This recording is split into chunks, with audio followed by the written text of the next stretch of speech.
My sister and I were both adopted from the same orphanage. When we got to choose our paths, she picked a prominent family in Edenorf City, wealthy, influential, and utterly untouchable. But the heir turned out to be twisted and cruel. He tormented her day in and day out. I chose the unassuming Moss family. They didn't have the fortune or the status of her new family, but they treated me with genuine warmth. In time, their youngest son became a business titan, and he married me, giving me a life filled with more happiness than I'd ever dreamed possible.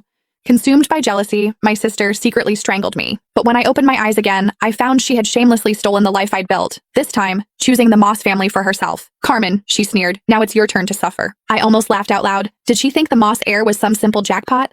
I opened my eyes on the very day my sister Hazel and I were to be chosen for adoption. "I'm very obedient, and I can do all the housework. Please pick me," Hazel simpered, putting on a show of perfect innocence, as she clutched the hand of Brad Moss, the Moss family's youngest son. So, she was a reborn too. "Girl," said a refined woman, her voice cool with confusion.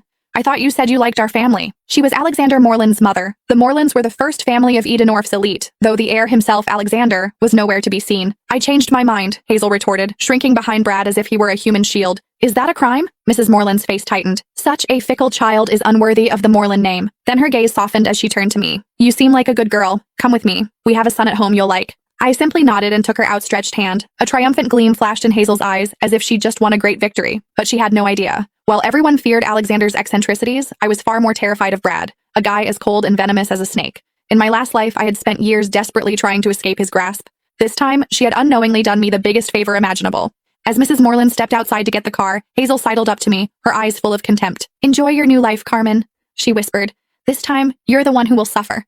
I didn't even bother to reply. Her gloating was nothing more than a clown's performance. She thought she had secured a fresh start. But the joke was on her. She hadn't escaped a fire. She had just jumped headfirst into a hell far more brutal than she could ever imagine. After I arrived at the Moreland estate, Mrs. Moreland gave me a private suite and hired a small army of tutors for piano, dance, and etiquette. She was gentle but frank. "Sweetheart, I'll be honest. I adopted a daughter to find a suitable match for my son. You must apply yourself. Alexander returns from abroad in a month. If he takes a liking to you, your future will be secure. Remember, the entire Moreland legacy will be his one day." I knew from my last life that Alexander had felt nothing but disdain for Hazel, and her time here had been miserable. I didn't dare hope the cold, aloof heir would favor me either. I needed my own plan for survival. A month later, the Morelands held a grand ball to welcome Alexander home. The elite of Edenorf were all there, including the Moss family, due to their close business ties. Across the glittering ballroom, Hazel spotted me immediately. Dressed in a virginal white gown, she glided over, her smile as sharp as a knife. "Enjoy the party, Carmen," she whispered. "Tonight will be the most humiliating night of your life." I remembered this banquet well from my last life. It was when she had first met Alexander. He had taken one look at her, frowned in disgust, and told her to get lost in front of everyone. She had shamelessly clung to him, declaring herself his future wife. He had kicked her away without a second thought, but I was reborn too. I knew how her story ended, and I had already charted a different course.